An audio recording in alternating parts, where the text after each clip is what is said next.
Muy bien, pues con la venia de doña Pilar,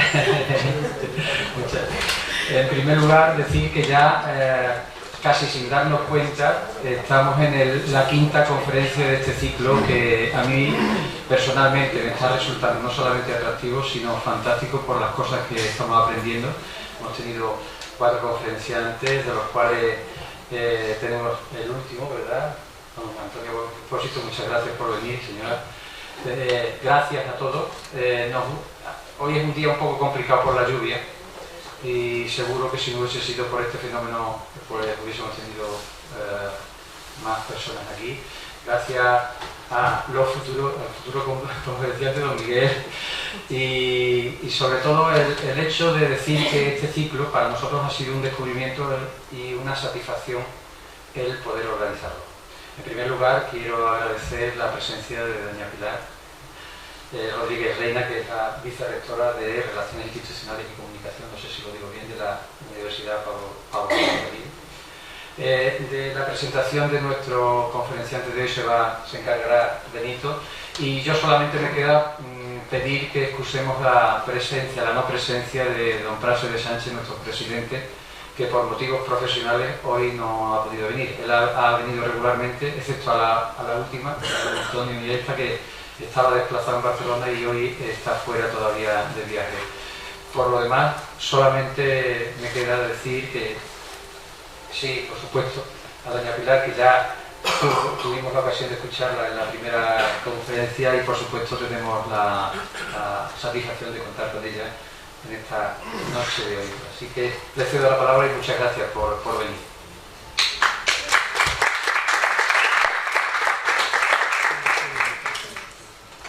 Bueno, buenas tardes a todos.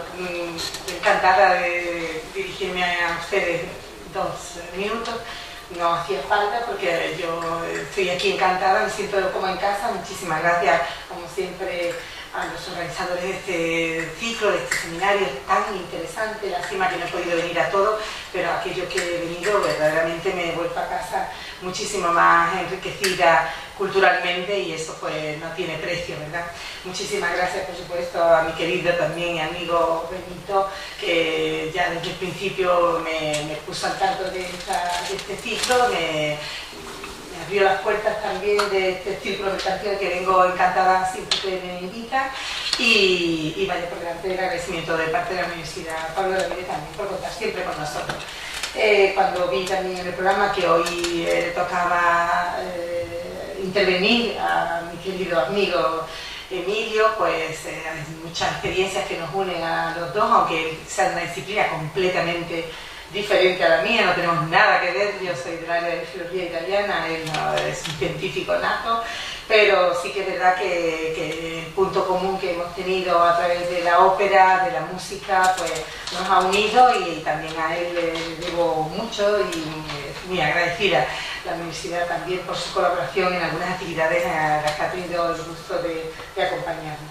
Así que vaya por delante las felicitaciones a los organizadores, el agradecimiento a esta casa siempre por recibirnos y por contar con nosotros, por supuesto, y bueno, espero que no se cansen nunca de verme a mí. Yo siempre digo que no hace falta que esté aquí en la mesa porque soy la persona menos importante hoy aquí, pero un placer, como siempre, compartir este tipo de actividades. Muchas gracias. Enhorabuena.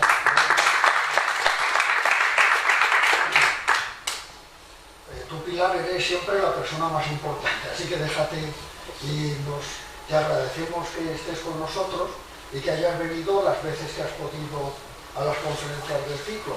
Que, por cierto, yo voy a ser muy breve, pero sí quería que ustedes tuvieran, ya habrán hecho esta consideración, que ya hemos pasado el ecuador del ciclo. Lo que pasa es que al ser un número par, pues claro, no hay una conferencia central que marque el ecuador del mismo. Hemos tenido 4 conferencias previamente, la última de don Antonio Gómez Expósito, que nos acompaña también, que tiene relación con la que vamos a tener hoy, y nos queda la conferencia de hoy, la del doctor Cisneros, que será mañana, que yo creo que será también sumamente interesante porque nos hablará, como ya habrán visto en el programa, de las bacterias multiresistentes, su importancia y su difusión en el mundo y qué tiene que ver con ellas el cambio climático. Y la semana que viene, don Miguel Delibes, que nos acompaña también, hablará el lunes sobre cómo ha influido, cómo influye el cambio climático en la fauna, en el reino animal, y yo el jueves que viene pues les hablaré de la evolución de los vegetales con respecto al cambio climático. Buscaremos el paralelismo hasta donde podamos. Y hoy, muy breves palabras para presentar al profesor Galán. Para mí es una satisfacción, como siempre, amigo desde hace muchos años, porque los dos hemos sido y somos catedráticos eméritos de la Universidad de Sevilla, del mismo campus de Reina Mercedes, él catedrático de cristalografía y mineralogía, como ustedes ven ahí, en la Facultad de Química, y yo catedrático de botánica en la Facultad de Biología. Se licenció y se doctoró en geología en la Universidad de Granada. ¿Estuviste en Zaragoza o lo he soñado yo? Bueno, el doctorado fue en Madrid. Bueno, es verdad, entonces había que hacerlo en Madrid porque no... No, mi maestro se fue a Madrid, entonces yo me trasladé con él. Es que durante muchos años los doctorados los concedía solamente la Universidad Central.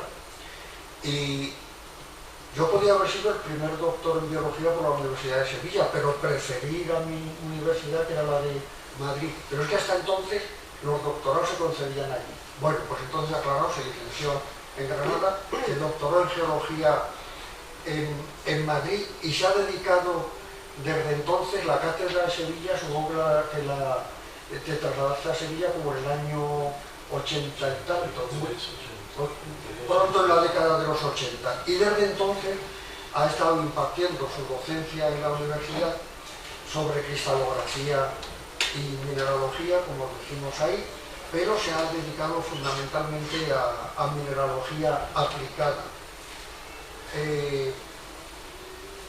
Y ha publicado numerosos trabajos sobre arcillas, yo he anotado aquí unas cuantas cosas, minerales y rocas industriales, sobre análisis de cuencas, ¿no? Diagénesis, génesis de yacimientos minerales, gemología, degradación y conservación de monumentos. De nuevo, si no me falla la memoria, creo que tuviste algo que ver con la recuperación de las pinturas del monasterio de la Rábida. Vaya por Dios, bueno, estoy un poco despistado. ¿No? Me dediqué a la piedra, o me dedico a la piedra. A la piedra, no las pinturas, pero tenía, yo no sé por qué tenía esa idea, porque en efecto has trabajado en la degradación y conservación de monumentos. ¿Cuál es el más próximo? Pues el ayuntamiento. El ayuntamiento de Sevilla. Sí. Y se ha dedicado fundamentalmente también a contaminación de suelos por metales pesados y sobre el impacto ambiental que ha tenido o que tiene la minería, sobre todo en la faja pirítica hispano-portuguesa, ¿no? Donde tenemos la mayoría de nuestras minas de cobre. Pero también se ha dedicado, y es de lo que nos va a hablar hoy, de la captura y almacenamiento del dióxido de carbono. Su investigación, junto con la de sus propios discípulos, porque ha dirigido unas 20 tesis doctorales, y pues ha permitido la publicación de, como he dicho antes, de más de 300 artículos, en su mayor parte sobre mineralogía aplicada, y le ha valido también el registro de 3 patentes, que no se lo dijo el otro día, pero ahora he recordado que don Antonio también ha registrado 4 patentes. Y en cuanto a las consideraciones, honores, o como le quieran llamar, pues don Emilio ha sido presidente de la Sociedad Española de Arcilla, de la Sociedad Española de Mineralogía, de ambas es socio de honor, ha sido presidente del European Clay Groups Association, ¿no es así? Y es socio de honor de estas dos sociedades que les acabo de mencionar, pero también de la Czech y Slovak Clay Groups y del grupo italiano del AIPEA. AIPEA es una abreviatura que en castellano diríamos la Asociación Internacional para el Estudio de Arcillas, que se dice más o menos igual en italiano y en francés. En inglés no, porque arcilla lo cambiaríamos por clay, pero viene a ser lo mismo. Ha publicado en revistas de alto prestigio y es además editor editor asociado de dos de estas revistas, el Clay Minerals, muy prestigiosa, y Applied Clay Science. En el aspecto académico, pues tengo que decir que es académico numerario de la Real Academia Sevillana de Ciencias, a la que se incorporó como primer miembro de la sección de Ciencias del Suelo. Así que compartimos, junto con Antonio aquí presente, pues nuestra presencia frecuente en la Academia Sevillana de Ciencias. Y nada más, él es el que nos va a dirigir la palabra. Ya le hemos robado bastante tiempo, pero usted mides el tiempo a partir de ahora y nosotros nos bajamos abajo. Vamos todos. Muy bien.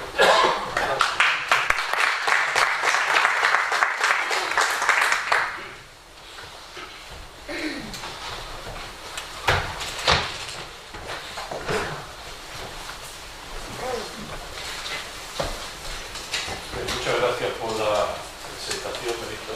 Muchas gracias. Muchas gracias a Francisco Mercantil y sobre todo a Benito por invitarme a este ciclo de conferencias.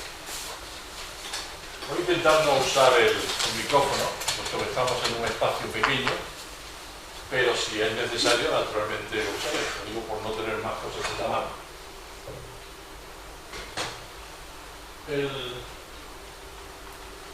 El tema enlaza perfectamente con el anterior, que no pude venir, de mi compañero Antonio Gómez Pósito, pido disculpas, enlaza con él. Es buscar soluciones a la disminución del dióxido de carbono en la atmósfera. ¿Cómo podemos captarlo? ¿Cómo podemos almacenarlo?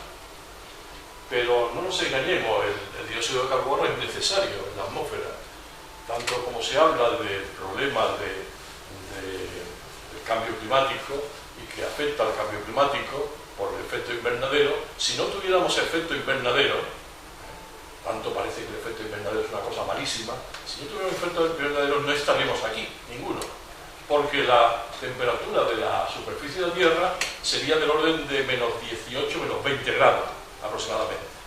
El efecto invernadero hace precisamente que estemos cálidos. Lo que pasa es que cuando se está demasiado cálido, pues naturalmente tenemos el del cielo y tenemos otras muchas consecuencias negativas. Luego entonces, la capa esta de gases que hacen de efecto invernadero es necesaria. Bien, vamos a ver exactamente el tema de la conferencia. ¿Por qué es interesante este tema? Como comprenderán, tengo que venderlo, ¿no? Tengo que venderlo como algo interesante. A muchos de ustedes dirán, bueno, a mí no me interesa. Bueno, no me interesa o me interesa poco, pero yo tengo que intentar transmitirle que es muy interesante y que es muy importante sobre todo. Supongo que Antonio hizo lo mismo, defendiendo lo suyo, que también es muy importante. Bueno, pues la problemática de las emisiones de CO2 es un problema. Es un problema porque se emite mucho más de lo que la atmósfera debe de tener y mucho más de lo que es necesario precisamente para que ese efecto invernadero no sea negativo. ¿Es necesaria la captura y el almacenamiento? Pues sí, porque como se emite demasiado, pues es necesario capturarlo y almacenarlo. Luego veremos cómo. ¿Qué procedimiento existe para eliminarlo de la atmósfera o para no aumentarlo? Pues también veremos algo sobre eso. Y finalmente, ¿cuáles son los retos científicos, técnicos, económicos y sociales también de la captura y almacenamiento de dióxido de carbono? El carbono es un elemento importantísimo. El carbono, la química del carbono, yo no soy químico, pero la química del carbono tengo que reconocer que es de lo más apasionante que existe. Hay más, que yo sepa, más de 3 millones de compuestos orgánicos que precisamente, gracias a ellos, pues nos valen para curarnos, para transmitirnos, para muchísimas cosas. La mayoría de los compuestos orgánicos son fundamentales para los seres vivos. Por lo tanto, el carbono es un elemento importantísimo. No tenemos que huir de él. Nosotros estamos compuestos como segundo elemento, nuestro organismo como segundo elemento es el carbono. O sea que fíjense lo importante que es, si no existiera el carbono, no tendríamos este organismo que tenemos actualmente. Pero cuando hay exceso de carbono, pues naturalmente pueden producir efectos negativos en el clima y en otras muchas cosas. Es un problema que hoy está de moda porque afecta a lo que se dice el cambio climático.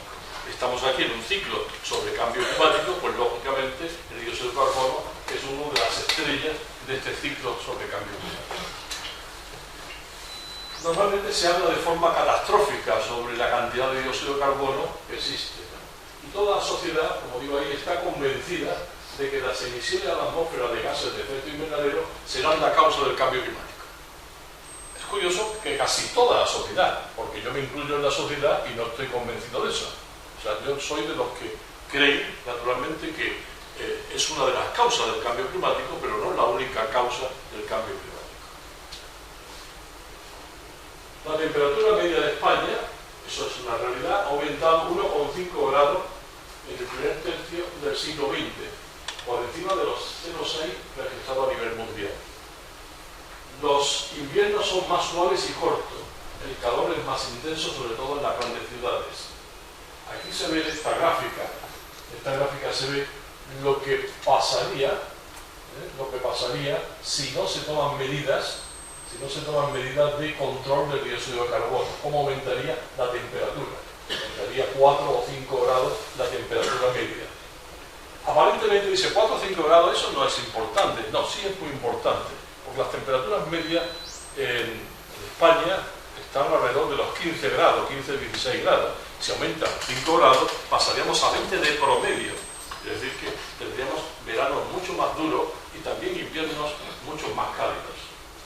Entonces, se calcula que si se duplicase la proporción de dióxido de carbono en la atmósfera, esto supondría un incremento de 2,5 grados de la temperatura media de la Tierra.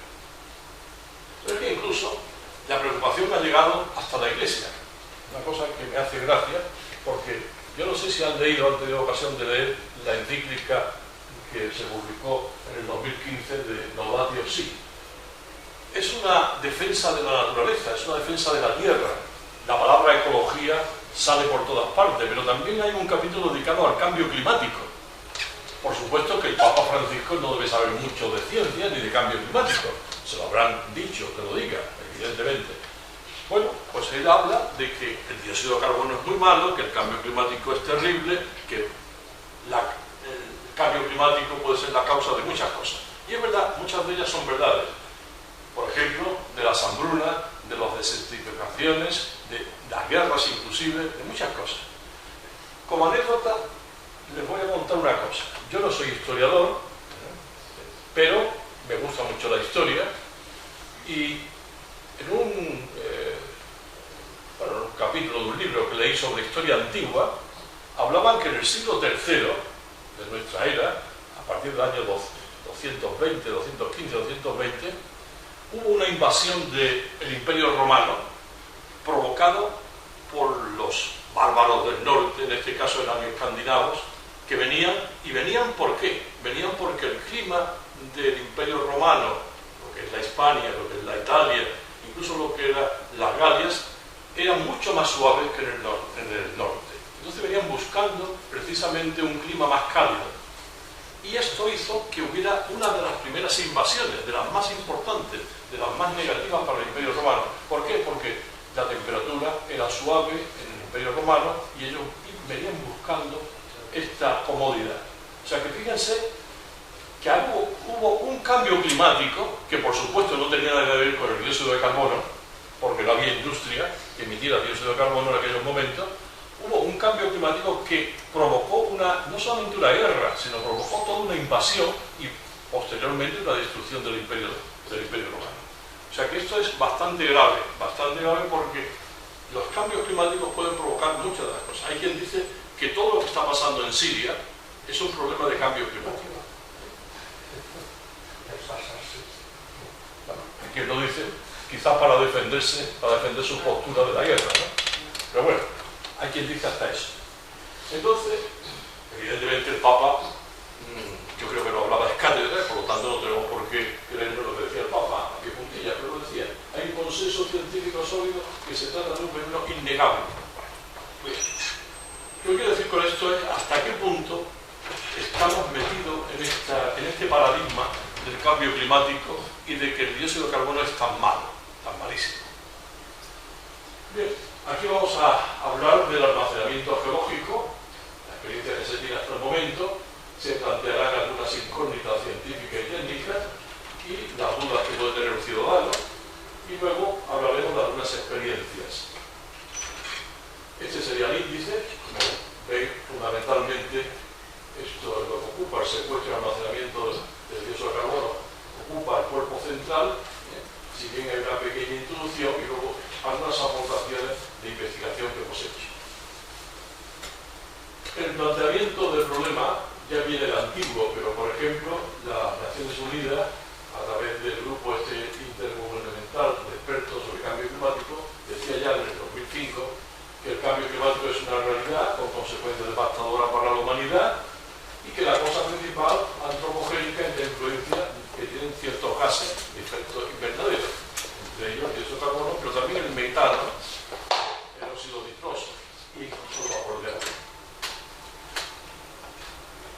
Incluso se ha publicado un mapa de riesgo, no se ve muy bien, es un mapa mundi, no sé si se llega a ver, es un mapa mundi, donde existen en distintos lugares cuáles son los principales problemas atribuibles al cambio climático, en los sistemas físicos, en los sistemas geológicos, en los humanos, o sea, en la humanidad, y por ejemplo en la producción de alimentos o en las condiciones de vida, y bueno, se ve que en la mayor parte de los sitios del mundo pueden existir riesgos de pérdidas digamos, pérdidas de hielo, pérdidas de agua, de pérdidas de alimento, muchas cosas.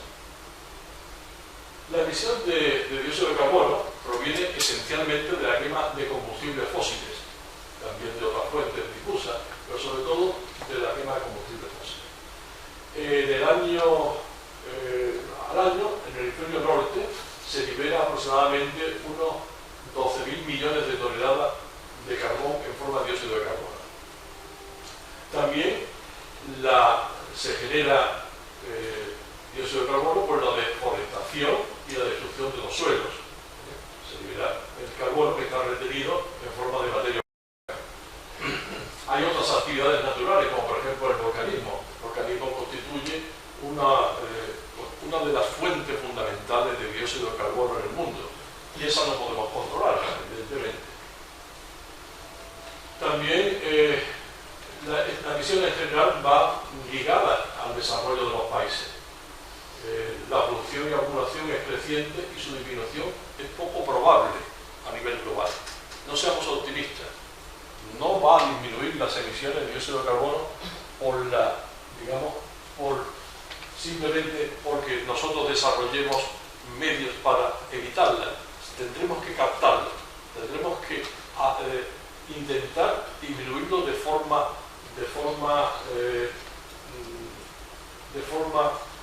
digamos intensa, pero disminuirlo tanto lo que se está aportando como lo que ya hay, porque si pensamos que el desarrollo de la humanidad va a primar el que no haya dióxido de carbono, estamos equivocados, seguiremos emitiendo dióxido de carbono cada día más.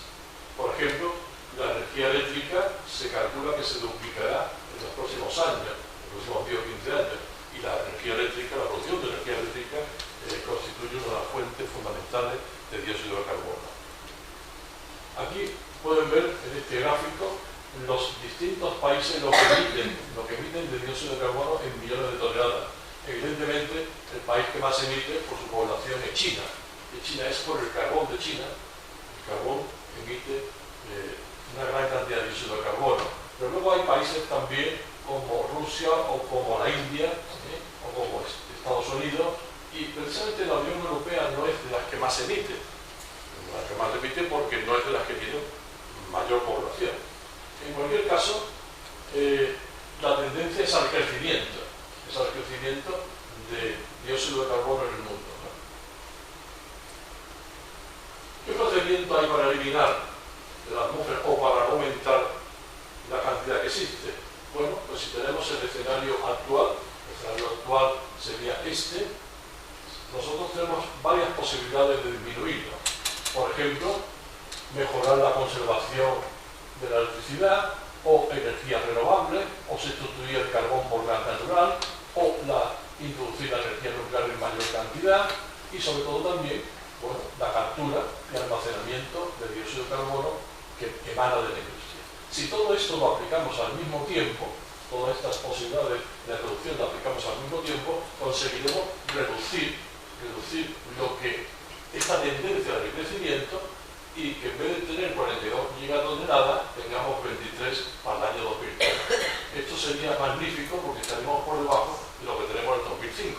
Si conseguimos eso, sería fenomenal. Pero me temo que no lo vamos a conseguir porque todo esto no se está aplicando al mismo tiempo. Es verdad que las energías renovables están aumentando, pero la energía nuclear, por ejemplo, en España no se puede ni hablar de ella. La conservación y mejora de la energía eléctrica se está haciendo algo, bastantes cosas, pero no quizá al ritmo que se necesita. O sea, que no todo es posible hacerlo al mismo tiempo, al menos en España. En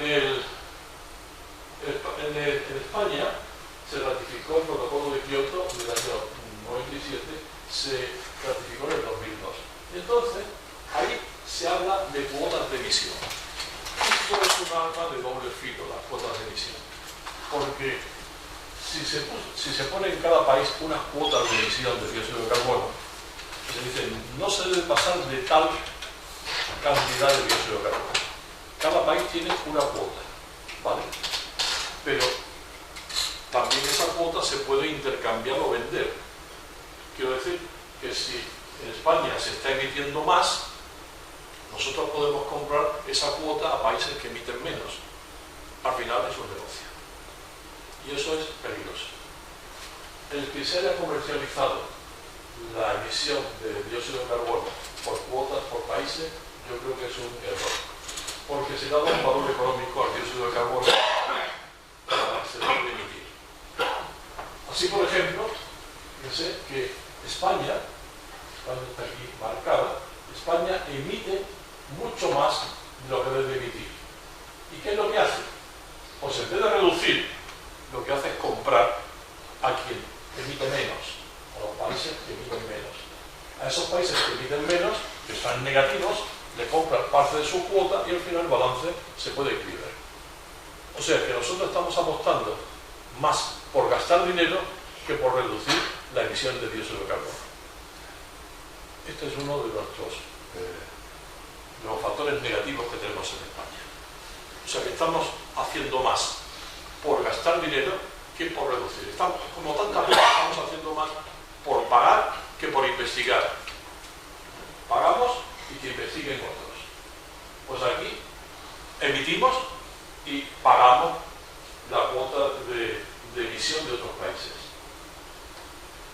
Bien, de todas maneras también se están estimulando las nuevas tecnologías, por ejemplo, las grandes fuentes estáticas, las térmicas, las cementeras, las cerámicas, se están invirtiendo para que dejen de emitir o emitan mucho menos. Y también se está invirtiendo en el almacenamiento de formaciones geológicas. Por ejemplo, campos de petróleo, o de gas agotado, o formaciones permeables profundas, etc. No digo ya en España nada de esto se está haciendo. Esto de aquí sí se está haciendo. Pero invertir en el almacenamiento de formaciones geológicas no se está haciendo. Se intentó hacer a través del Instituto Geológico y Minero, se vio que no había mucho interés a nivel del gobierno y al final esto se ha quedado en nada. Es verdad que nosotros no tenemos yacimientos de petróleo y eso sería importantísimo para poder almacenar dióxido de carbono, pero tenemos otras formaciones que podrían ser almacenes de dióxido de carbono. Por ejemplo, las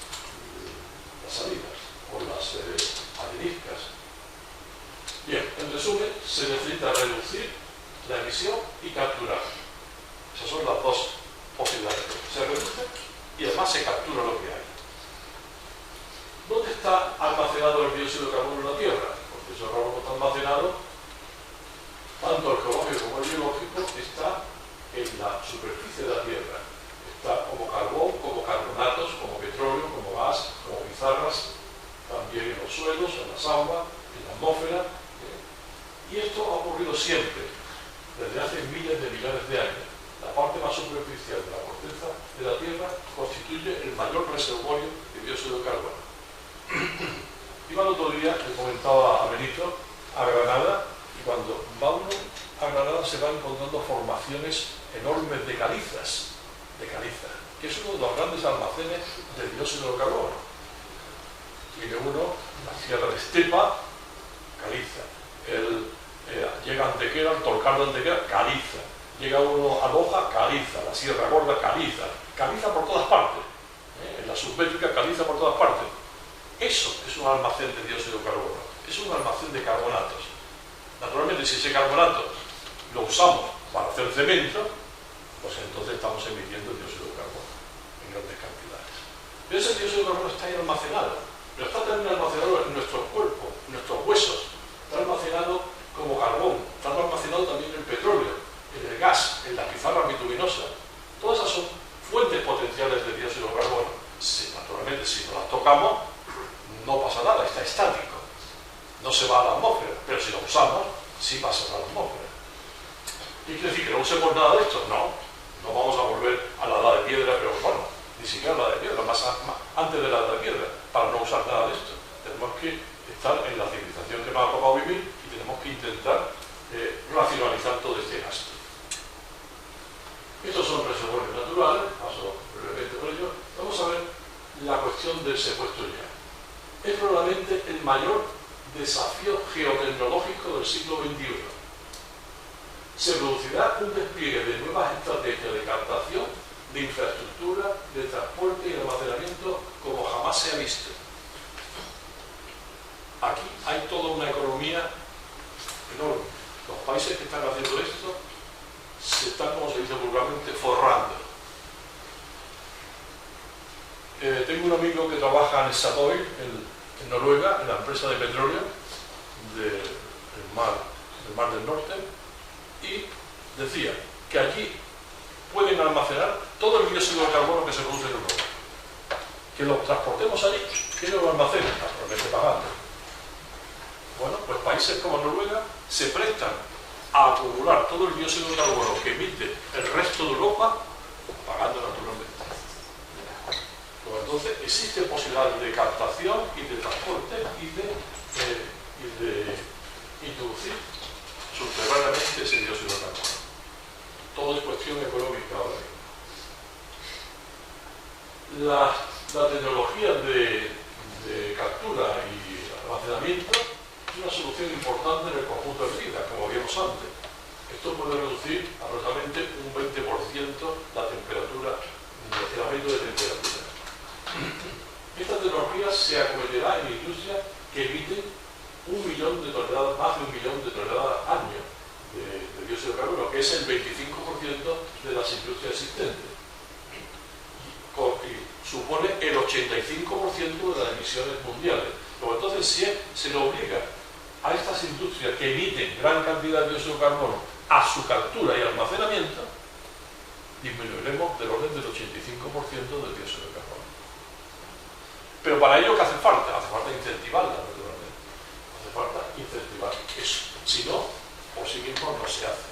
Si no se le obliga, pero se le obliga incentivándolo también económicamente, si no sea así, no se hará. El secuestro se define por las Naciones Unidas como la captura y el almacenamiento estable de dióxido de carbono por la globalidad de los sistemas energéticos. Pero el secuestro de carbono implica toda forma de retención y el término almacenamiento de CO2 se reserva para el geológico. O sea que cuando se habla de almacenamiento de dióxido de carbono, estamos hablando de almacenamiento geológico. Con esto, como digo, se podrá reducir un 20% las emisiones. ¿En qué consiste este almacenamiento? En la captura y concentración del gas producido por los el almacenamiento y el almacenamiento apropiado aislándolo de la atmósfera durante un largo periodo de tiempo.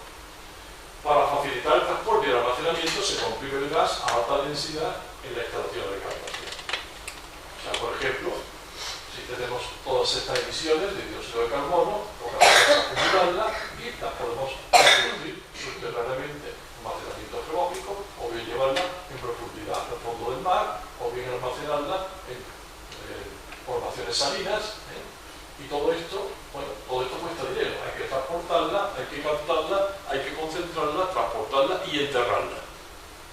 Esto es precio, esto es dinero. ¿Qué se pasa si se emite directamente sin tener estas plantas de captación? Bueno, pues esta emisión de esta industria podría ser de este tipo. Pero si se captura, aunque se emita algo más, en principio, porque el transporte emitirá, hará que emita, o el enterramiento hará que emita algo más de dióxido de carbono, si se captura todo ese dióxido de carbono, al final una planta que tenga este sistema de captura y almacenamiento prácticamente ha disminuido en un 80% la emisión. A esto es lo que hay que llegar. Pero hay que llegar convenciendo a la industria de que esto es bueno, de que esto hay que hacerlo. ¿Qué posible almacenamiento existe? Pues en las capas profundas del océano, pero tiene un inconveniente de que todavía no está muy bien estudiado qué le pasa a los ecosistemas marinos. La carbonatación mineral, que es muy sencilla, pero presenta el inconveniente de que es más bien reaccional. O el almacenamiento en profundidad. Estas son las tres posibilidades. Eso sería inyectarlo en profundidad, en el mar, pero como digo, en una formación, por ejemplo, salina, pero no está muy claro qué pasa con este gas que se pierde en el mar. No está muy claro lo que ocurre, no hay investigación suficiente sobre eso. La carbonatación mineral es más sencilla. Tenemos, por ejemplo, una generación de dióxido de carbono, tenemos residuos y introducimos todo eso en un sistema, una planta de carbonatación, carbonatamos, al final producimos carbonato de calcio y magnesio, porque aquí habrá minerales que pueden ser extraídos de una mina, que tengan, por ejemplo, silicatos, y se transformen en carbonatos, y ahora esos carbonatos de calcio y magnesio o bien se almacenan, o bien se pueden reutilizar, o bien incluso se pueden llevar a la propia mina para rellenarlo. Todo esto se puede hacer, pero evidentemente esto no es un sistema de gran escala, es un sistema importante, pero es un sistema local. Por ejemplo, yo lo plantearía para decir, vamos a hacerlo para Andalucía. Esto sería importante hacerlo en en un marco relativamente pequeño, o incluso en parte de Andalucía. Ahora, no hablaría de hacerlo para España, así porque sí. La carbonatación mineral es muy importante porque además se consigue totalmente estabilizar el dióxido de carbono por miles de años, para miles de años, pero tiene el inconveniente de que es una cuestión local. En cambio, el del enterramiento geológico es mucho mejor. El almacenamiento geológico se consiste en una introducción en una estructura geológica adecuada que esté sellada para que no se vaya a salir, para evitar las fugas, y allí puede permanecer sin problema durante miles de años. Evidentemente, si se va a estar allí durante miles de años, a nosotros ya, desde luego, a ninguno que estamos aquí, nos va a importar, nos va a pasar. Pero vamos, está estudiado que puede permanecer allí miles de años. Carbonata. Esta actuación debe tener un retorno aceptable de la inversión. No podemos invertir si no vamos tampoco a ganar nada. Cualquier industria, al final, está para ganar dinero, no para perder dinero.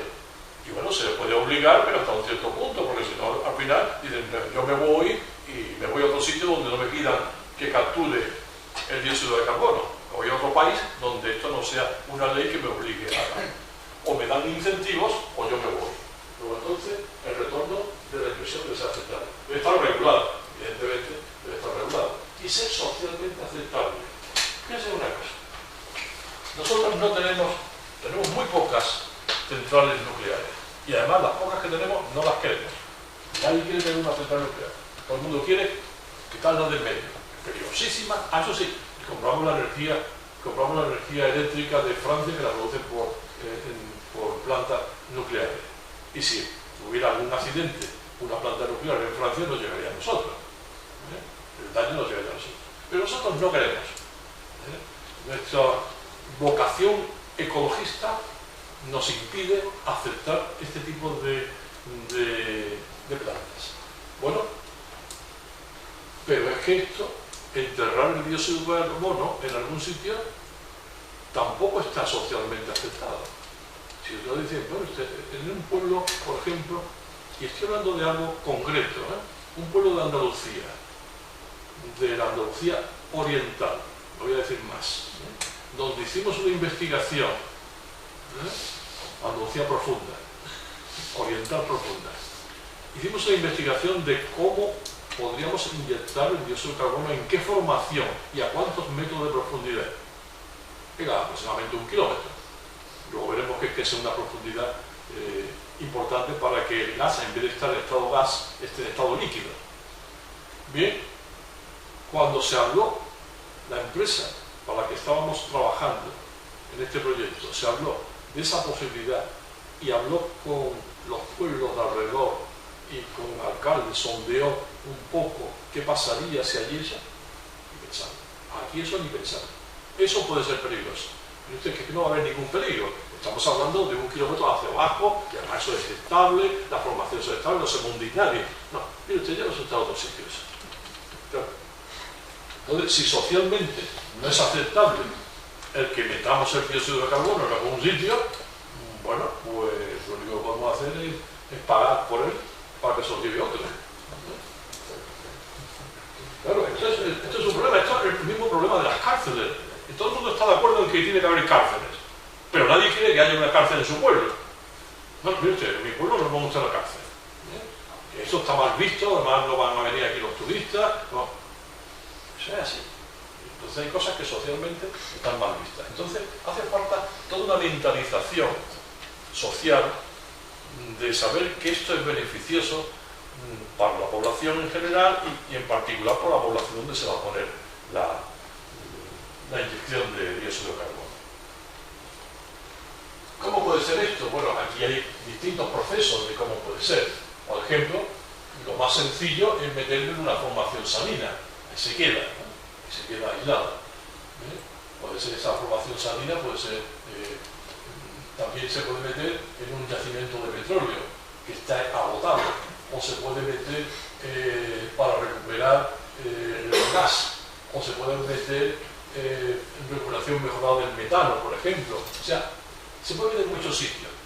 Desde luego, lo más sencillo es meterlo en un pozo de petróleo, porque el pozo de petróleo, si sacas el petróleo, se queda un hueco y ese hueco se puede rellenar con dióxido de carbono. Es más, ese dióxido de carbono puede empujar el petróleo para que salga más fácilmente. Eso es lo que se está haciendo en muchos lugares donde hay campos petrolíferos. Bueno, no sé si la siguiente me parece que hay una aquí que se puede ver, se inyecta por aquí en el petróleo, el dióxido de carbono es miscible en esta zona, aquí está el banco de petróleo y sale la producción. O sea, le está empujando el dióxido de carbono para que salga. Pero otras veces lo que se hace es directamente rellenar el campo que se está quedando hueco. ¿Y qué pasa ahí? Pues que, bueno, no es lo mismo el petróleo que el dióxido de carbono, aunque los dos estén en estado líquido ya, tiene algunos problemas, puede tener algunos problemas, pero tiene muy pocos problemas comparado con tenerlo libre.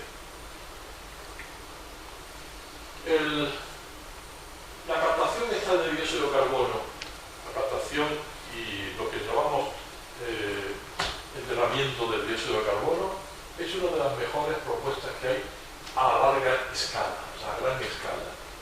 Y yo creo que será la solución en los próximos 20 o 25 años. Porque el almacenamiento puede oscilar entre 3.000 y 10.000 gigatoneladas de dióxido de carbono, cuando el flujo procedente de la fuente antropogénica es de 25. Pues entonces tenemos la capacidad de poder acumular, de poder almacenar dióxido de carbono durante muchísimos equipo utilizado son de uso generalizado, porque es el mismo que se usa para la explotación de petróleo, que se usa para la producción de gas y de carbón, y por lo tanto es conocido, se sabe lo que hay que hacer. Desde el punto de vista industrial se sabe lo que hay que hacer. Tenemos una experiencia de más de 150 años de la extracción segura de hidrocarburos. Desde hace más de 150 años se está extrayendo petróleo y no pasa nada.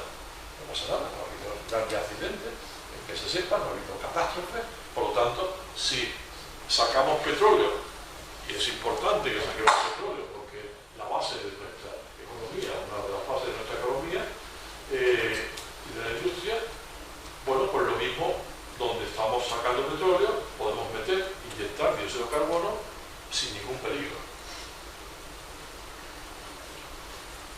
El dióxido de carbono se ha inyectado además desde hace más de 30 años, donde hay pozos de petróleo, evidentemente. Se inyectan millones de toneladas presurizados a hacer cerca de 100 yacimientos de petróleo para su recuperación terciaria. O sea, esto se está haciendo. Esto lo hemos visto antes. Hay del orden de 600 emplazamientos en el mundo donde se almacena temporalmente gas natural. Por lo tanto, ahí también se puede meter el dióxido de carbono. Las estructuras geológicas más adecuadas, las más seguras, según lo enseña la propia naturaleza, entonces son donde existe petróleo. Donde existe petróleo o gas natural. Pero también puede hacerse en otras estructuras, por ejemplo, cualquier roca que sea porosa y que admita que se puedan rellenar los poros de dióxido de carbono. Las formaciones geológicas preferentes son entonces los yacimientos de petróleo y gas, las formaciones salinas profundas o las capas de carbón inexplotables.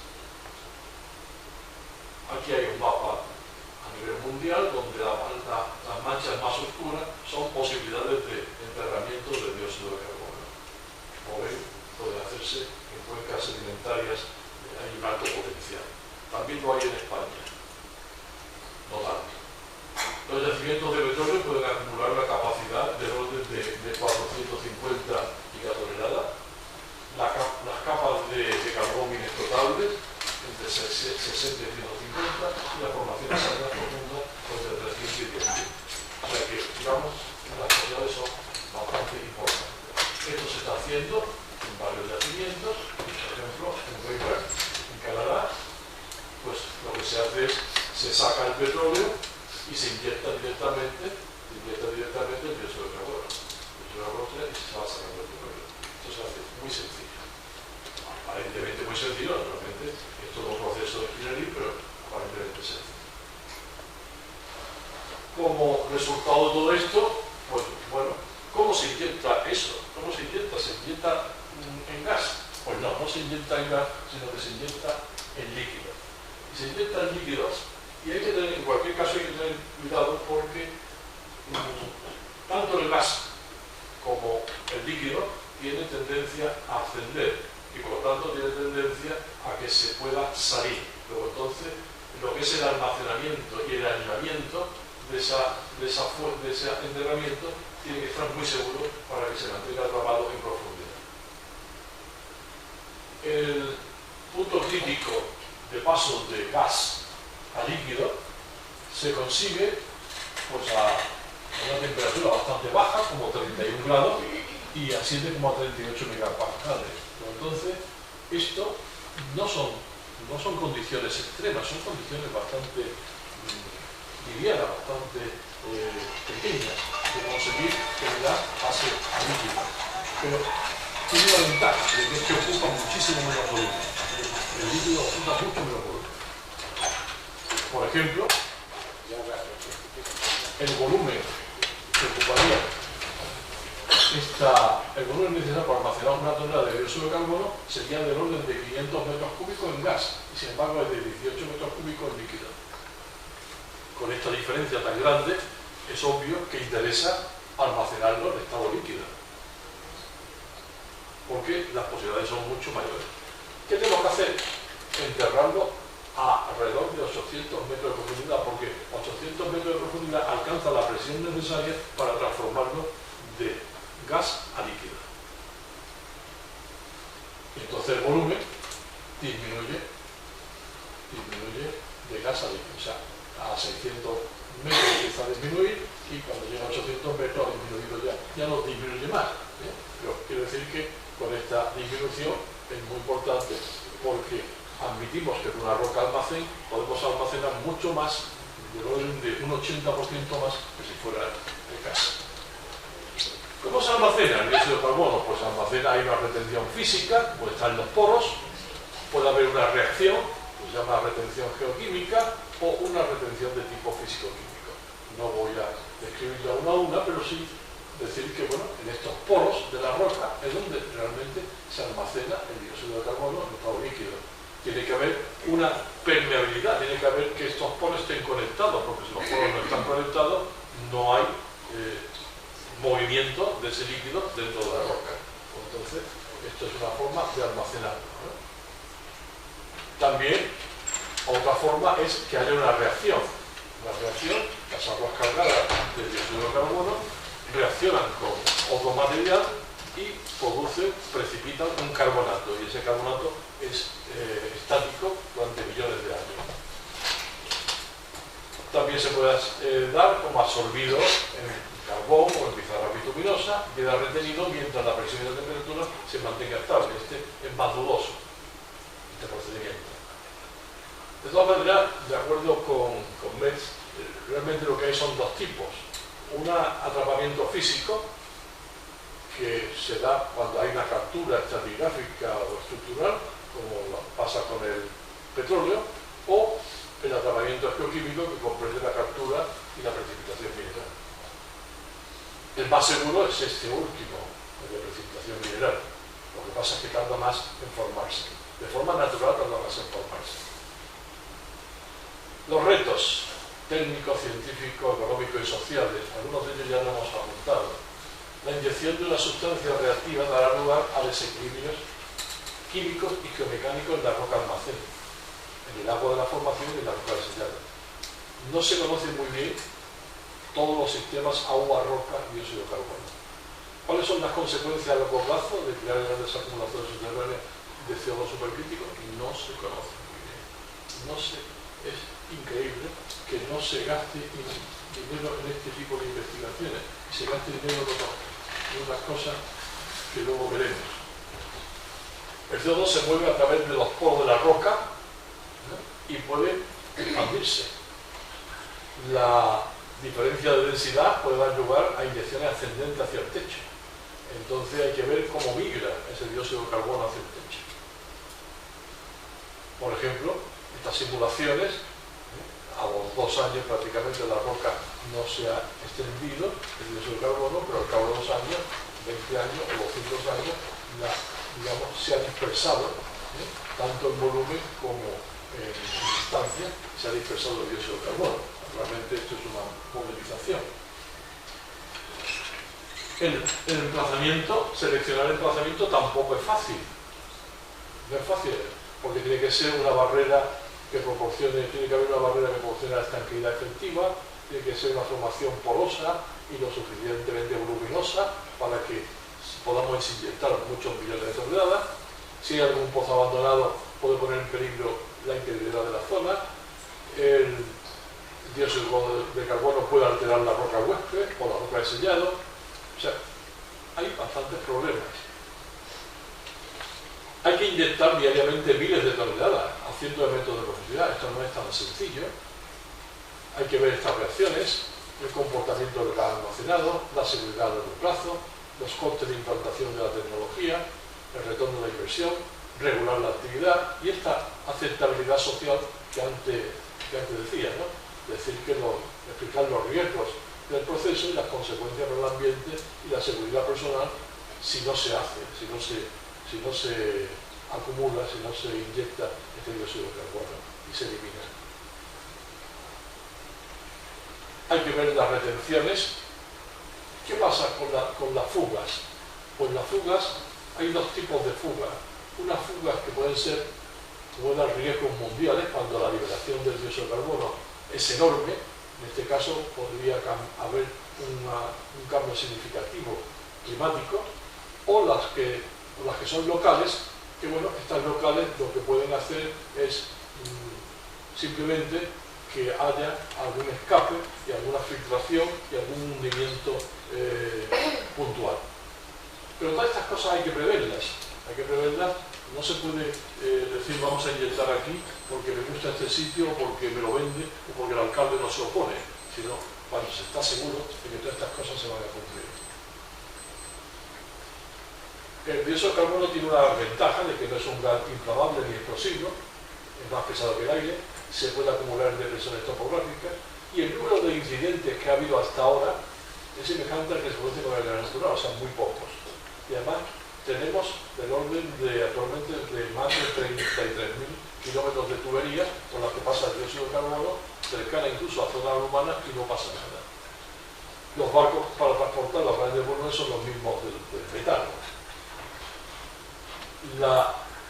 Los costos de inyección de una tonelada de dióxido de carbono oscila entre 0,5 y $8, y los de vigilancia de 0,1 a 0,3, que hay que incrementar.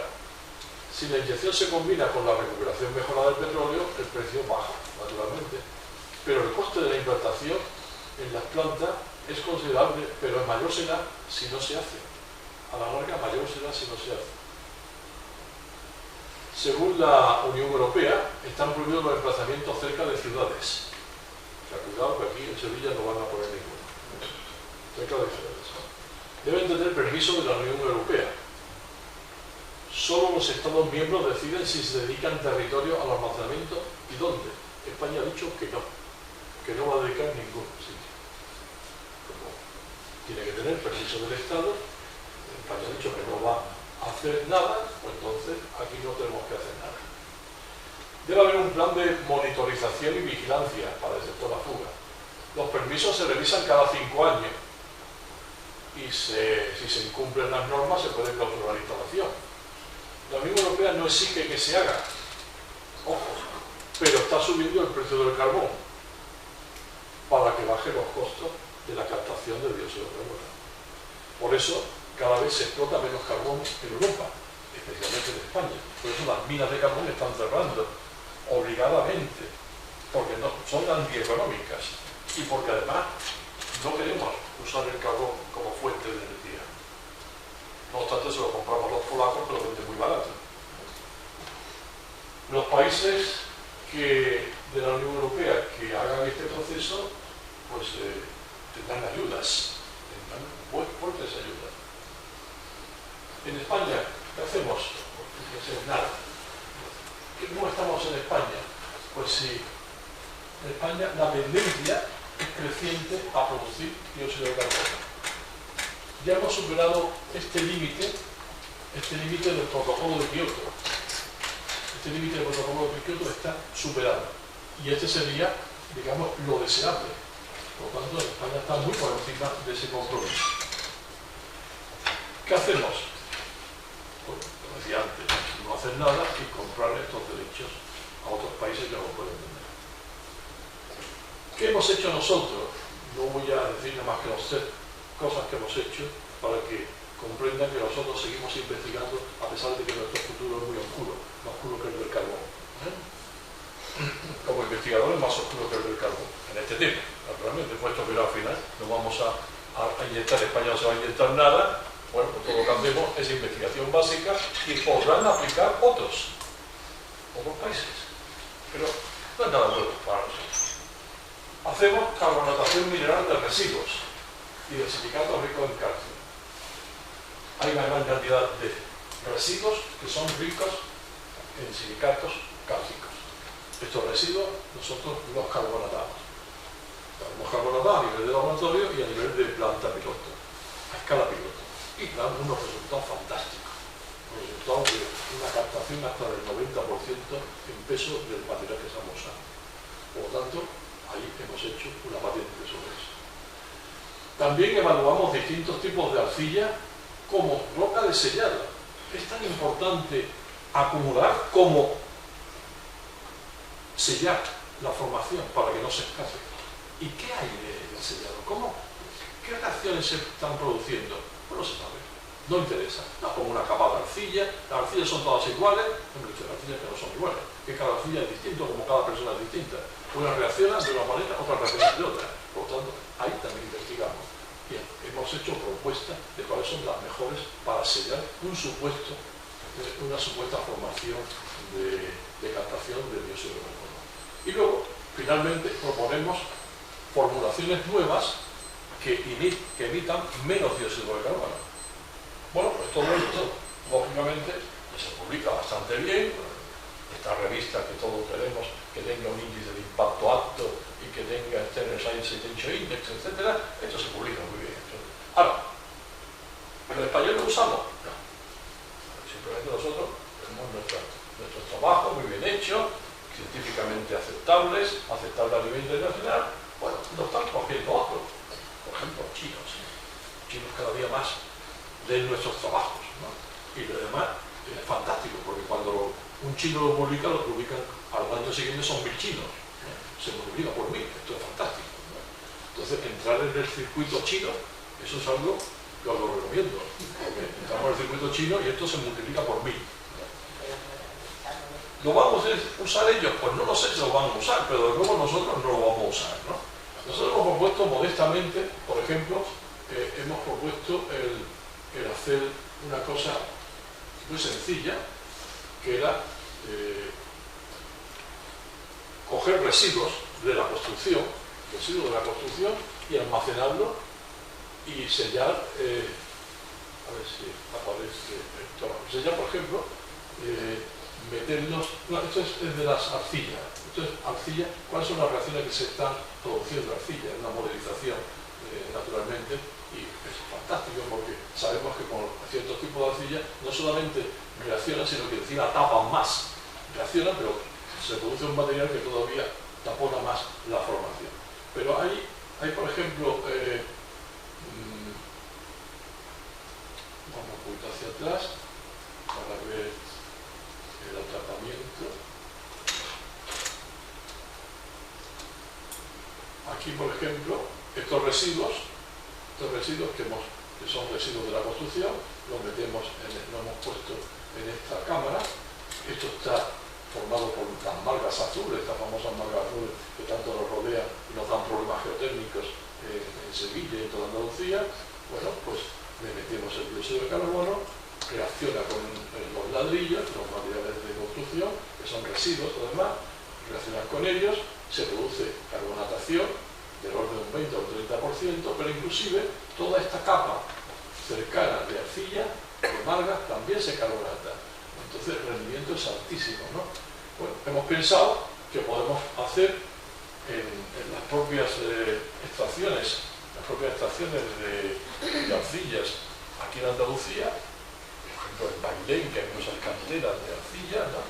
Que arcillas para la industria ladrillera, pues estas canteras que se quedan abiertas, rellenarlas con los residuos, taparlas con margas e inyectar el dióxido de carbono.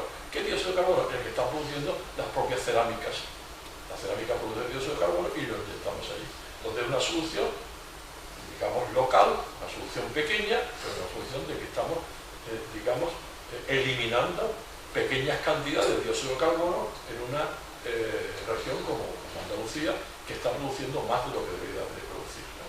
Y lo mismo podemos hacer con la polvandita de los cementos, que ha salido fantástico los ensayos, pero realmente casi nadie lo ha hecho. Bueno, entonces, para finalizar, porque ya he pasado los 45 minutos que yo tenía, no muchos más, los 45 minutos es un número ideal. En Italia, y aquí hay una profesora de italiano, sabe que las clases son de 45 minutos, porque está el cuarto de hora académico. El cuarto de hora académico, cuando yo di clase en Bolonia y en Módena, pues me decían, no, profesor, usted no llegue, la clase es a las 10, usted llega a las 10 y cuarto. Porque es que es un cuarto de hora, el cuarto de hora académico. Quiere decir que las clases son de 45 minutos. Uno no llega a la hora en punto, llega un cuarto de hora después, ¿no? Bueno, pues los 45 minutos es el tiempo ideal, que ya los psicólogos han comprobado, que uno puede mantener más o menos la atención. A partir de 45 minutos, incluso a veces a los 40, el público empieza a mirar el reloj. Aquí ahora se mira el móvil, más o menos disimuladamente se mira el móvil. A partir de los 45 se empieza a mover uno en el asiento y a partir de los 50 que se va. Entonces, como yo tengo 50, me voy a quedar aquí. Pero voy a hablar un poco de las conclusiones finales, ¿no?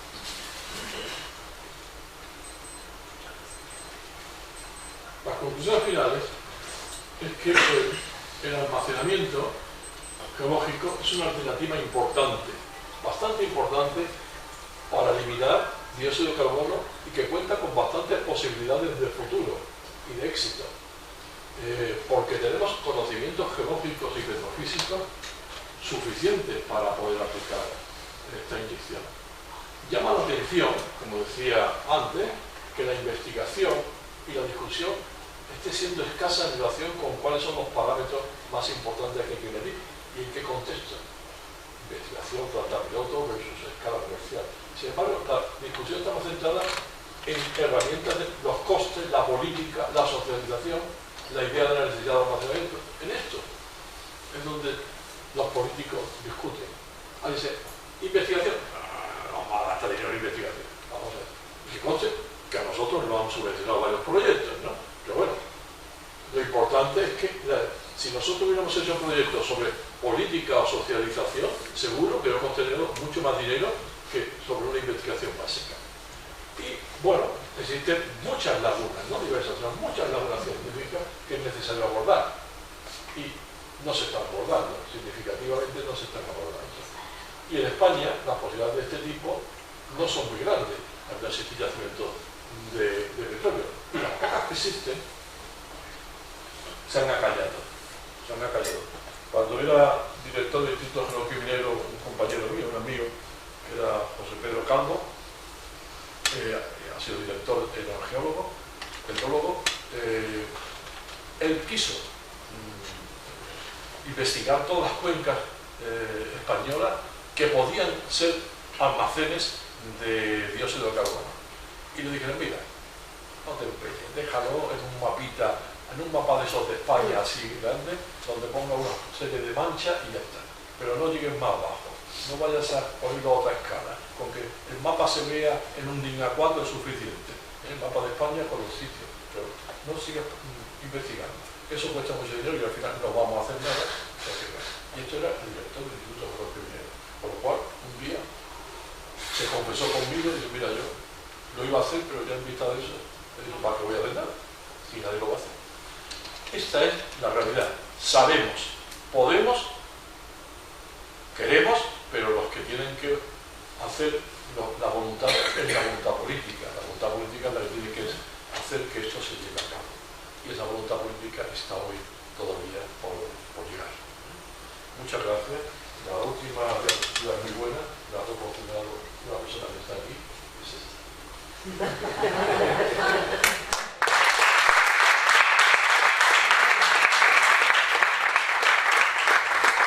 Bueno, creo que tenemos tiempo de coloquios. Ustedes quieren hacer algunas. Sí. Me han dicho que los que se quedaban aquí tenían una cerveza, ¿no? Por haber sufrido, sido sufridores. No se puedan. ¿No quiere nadie hacer algunas preguntas?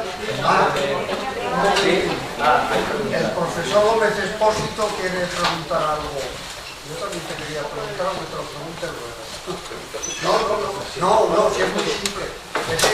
Están los yacimientos petrolíferos que están sellados, ¿no? ¿O no? Porque hombre, cuando de forma natural, claro. Hay una pérdida de presión y sale. Sí, ahora, pero tú me has dicho un dióxido de carbono.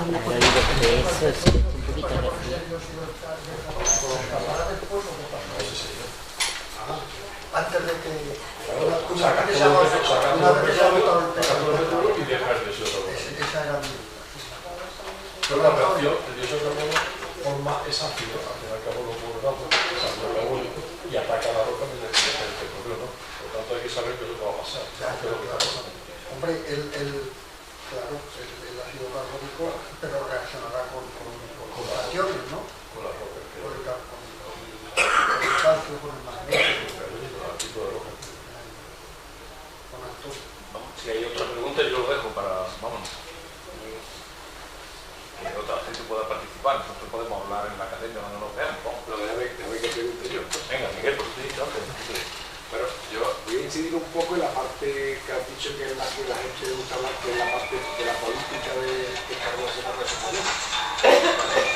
Se habla mucho ahora de una serie, digamos, de problemas ligados con la extracción del petróleo, digamos, no sé exactamente cuál es, digamos, de sitios que hay poco, pero que sacan de las rocas, digamos, petróleo y demás. Y ha habido toda una serie, digamos, de debates, Sí, la fragmentación y demás. ¿Pero tú dices que para España o para...? No, para... España. Entonces, la pregunta es, como eso de alguna manera está generando una serie de debates, porque ha incidido en que se parece que había habido algunos terremotos relacionados con esto y demás, entonces la pregunta es, en la forma que estás proponiendo, digamos guardar la vida... Es diferente tener un campo petrolífero y tú rellenarlo, sacar petróleo, rellenarlo con dióxido de carbono que está en estado líquido, lo inyectas líquido. Es diferente a no tener petróleo e intentar meterlo en una roca que no se sabe exactamente qué es lo que está pasando. Y sobre todo si tiene fracturas. Y las fracturas son las que pueden hacer que se desequilibre y entonces produzca un cracking entero. Lo que llama el fracking. Y entonces, de alguna manera, el hecho de meter, como estás proponiendo, el ácido carbónico en todos esos sitios, no podría producir fenómenos... Es que no en cualquier sitio se puede meter. Lo mismo que no se puede poner una central nuclear en cualquier sitio. Donde ahí, como pasa con la de Valencia, que están puestas sobre una falla. Es que las cosas no se pueden hacer sin tener un estudio geológico serio de profundidad. Porque yo creo que es profundidad, que tampoco es tan profundo, porque estamos hablando de 1 kilómetro. O sea, es una cuestión de estudios previos. Si no hay un estudio previo, de hecho, esto que pasó en Baleares, ¿no? El propio colegio de geólogos dijo que estaba mal hecho, que es que no se había hecho el estudio. Y se había aprobado por el gobierno hacerlo sin el estudio geológico. O si tú lo apruebas sin el estudio geológico, es lo mismo que si vas a construir una torre y no sabes, y no haces el estudio geotécnico. Y la torre luego empieza a moverse, como pasaba en la Edad Media, ¿no? Con la torre de Pisa y con otras muchas torres que están todas torcidas porque el suelo ha cedido por unos extremos, porque no había estudios geotécnicos entonces, claro. Pues ahora mismo hay que hacer estudios geotécnicos para hacer el edificio, hasta para hacer una casa de 7 pisos. Te piden un estudio geotécnico, procúrate para eso, claro que lo piden, un estudio geológico. Ahora si no lo hace, dice, no, vamos a inyectar aquí porque vamos a pagar y se acabó. Claro, no se puede hacer así. Muy bien, gracias. Y en las zonas propensas a terremotos. Que si puede provocar un terremoto. No, en No, las zonas no, propensas. en las zonas Zonas que sean propensas a terremotos. propensas. Bueno, vamos a ver. Efectivamente, zonas que sean propensas a terremotos no se debe hacer. No se debe hacer. Solamente en el caso de que en esa zona hubiera campos petrolíferos, entonces era muy sencillo, porque lo que hace es sustituir un líquido por otro. Pero en zonas donde hay sismicidad elevada, que se conoce perfectamente cuáles son, ahí no se debe hacer. Porque hay fallas, entonces esas fallas inmediatamente juegan un papel muy importante para la fuga y para la ruptura, ¿no? Y para los hundimientos. Se sabe. En cualquier sitio se Desde puede hacer las cosas. Gibraltar, todo el Mediterráneo. ¿Cómo? Que desde Gibraltar, todo el Mediterráneo, no sé qué. No se debía hacer. No es una zona. Pasando todo por ahí, oriental. Pero hay zonas, no sé, en el Valle del Ebro, ya que está aquí Benito, que es de Calatayud, en el Valle del Ebro, por ejemplo, se puede hacer. En muchos sitios se puede hacer. En el Duero también. Siempre en estas formaciones terciarias dan mucho pie para poder hacer esto, ¿no? Siempre son estables, ¿no? Como pasa por el Duero, ¿no? Todas las zonas de Castilla, ¿no? Muy estables, hay terremotos, no hay problemas, ¿no? Pero hay que elegir la zona bien elegida y hacer los estudios previos. Si todo, fundamentalmente, es tener estudios previos. Y muchas veces el estudio previo, si no se hace, pues pueden pasar catástrofes, ¿no? Había un chiste italiano de la Torre de Pisa, ¿no? que cuando estábamos construyendo la torre de Pisa le dice el constructor, dice, oye, ¿y si nos ahorramos el estudio geotérmico? Dice, pues vamos ahorrando, nos ahorramos 15 liras, ¿no? Hablando de, al poco tiempo la torre hizo así, por ahorrarse el estudio geotérmico. Mentira, porque el estudio geotérmico no se hacía en aquellos tiempos, ¿no? Pero bueno, es una Marceleta, como dice los italianos, ¿no? Un chiste, ¿no? Evidentemente, si tú te quieres ahorrar los estudios previos, pues luego puede ocurrir que no ocurra nada o que ocurra. Por ejemplo, la central nuclear de Japón, esta del Maremoto, estaba mal colocada, por mucho que sean los japoneses, pero es que la colocaron hace muchos años, era muy antigua, la colocaron en un sitio que no tenían que haberla colocado. Sí. Es que no estaba bien, era un sitio oportuno. Y hace todo el entorno, porque, por ejemplo, mi compañera en aquel momento que tenía una planta al lado, cerca, sufrió no solamente por porque hubo una cambio del agua, Un maremoto. hubo un tsunami. Y se cayó la factoría que en aquel momento estaba fabricando productos microprocesadores. Y esa planta no se volvió a reconstruir y el entorno ha quedado más todavía no lo han recuperado. Además han cargado un montón de gente, allí ministros inclusive cayeron decapitados rápidamente. Don Antonio Gómez Expósito, que quería al final hacer la pregunta. Sí, vamos, quiero felicitar a Emilio porque nos ha puesto aquí al día en temas de geología que muchos ignorábamos. Y la pregunta, primero tengo una pregunta que tiene que ver precisamente con la última transparencia que hay ahí. Me ha venido muy bien porque me da pregunta para hacer la pregunta. Y después, si da tiempo y la respuesta y el diálogo no es muy largo, puedo hacer una pequeña dato de una noticia que he leído hoy al respecto que puede abundar en un poco lo complicado que puede ser el futuro de este tema. La pregunta es, de los tres pasos que has dicho, la separación, transporte y almacenamiento. El transporte no me parece preocupante, creo que está resuelto porque se transporta en butanero, en fin, la tubería, los gasoductos, en fin, el transporte no tiene ningún problema y además. Pero los otros dos problemas tienen diferentes, los otros dos aspectos. La captación, exactamente. Entonces el almacenamiento, que es básicamente el tema que le has dedicado, como geólogo y como tema de investigación, tu perfil, pero sin embargo del primero no ha hecho ningún comentario. no porque Ese es más químico que geológico. es más industrial. Eso es. Entonces ahí yo quería preguntar... Yo sé que tú has trabajado en eso y otras personas han trabajado en eso. Yo conozco trabajo en eso y no me atrevería yo nunca a decir cómo es mejor captarlo. Pero vamos, yo solamente quiero hacer un comentario sobre eso. hay distintos tipos de captaciones, como tú sabes perfectamente. Yo no he querido meter en ese tema porque se me escaparía y metería la pata de más. Diría, es que yo creo que justamente el principal problema de los tres puede estar ahí, en la separación, el filtrado o como le queramos llamar. Hombre, desde tu punto de vista sí, desde el punto de vista está en la inyección.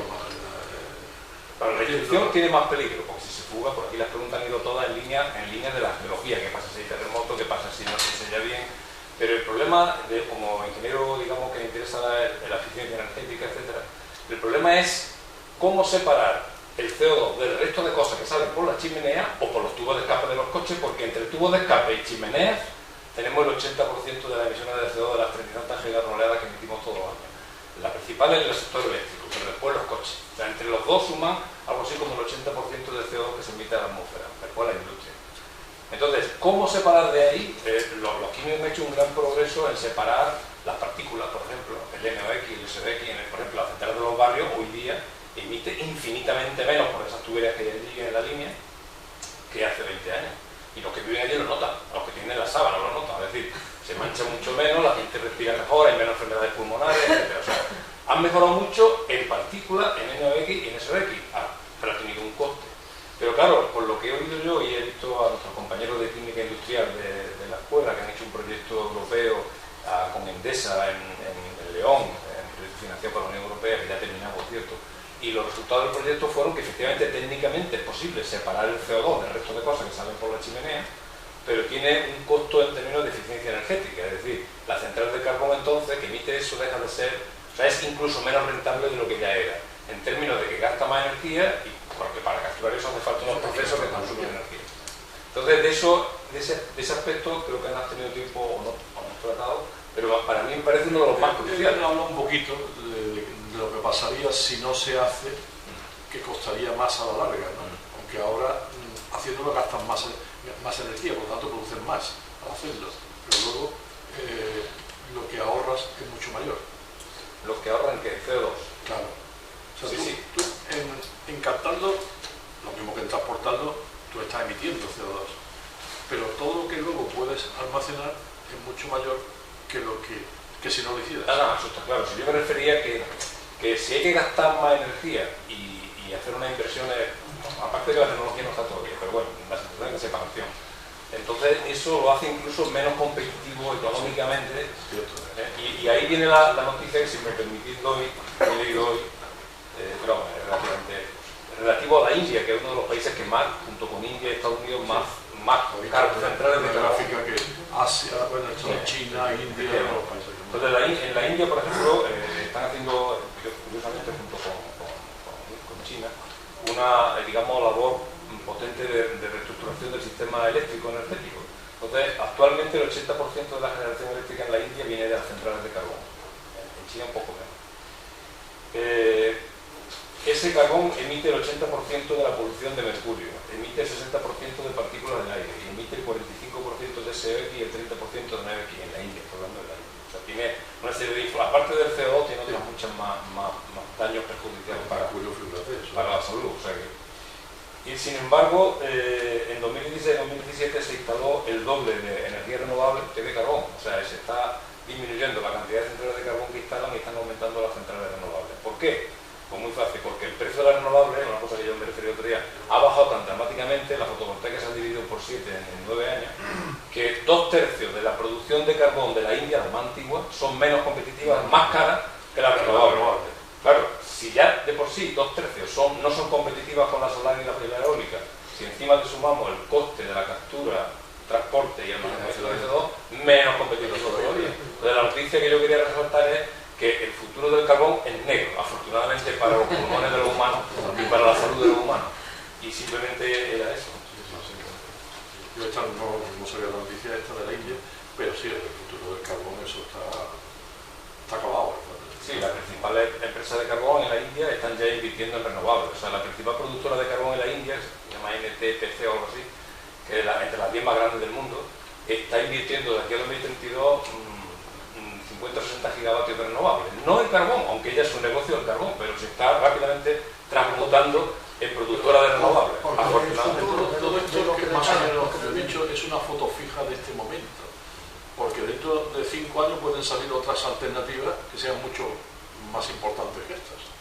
Si no dentro de 5, o dentro de 10. Entonces cambia toda la filosofía. De todas formas, si se me permite apuntar en tu tesis, si miráis los informes del IPCC, que te has puesto algunos, de aquí a 2100 o hacemos 0 emisiones o no llegamos a tiempo. Es decir, para poder conseguir que eso lo he leído, no quería ser más catastrofista todavía. Sí. Entonces hace falta no solamente las renovables, hay que incluso que las emisiones sean negativas, es decir, que absorbamos más de lo que emitimos. Tienen que sumarse todas las posibilidades, tienen que sumarse todas para que sea negativa.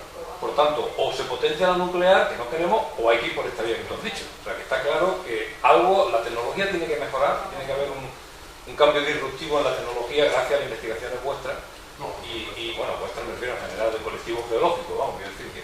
Y por tanto yo también creo que esto habría que apoyarlo al máximo y ver si logramos hacerlo más eficiente, que requiera menos energía, etc. Muy bien, pues terminamos. Muchas gracias.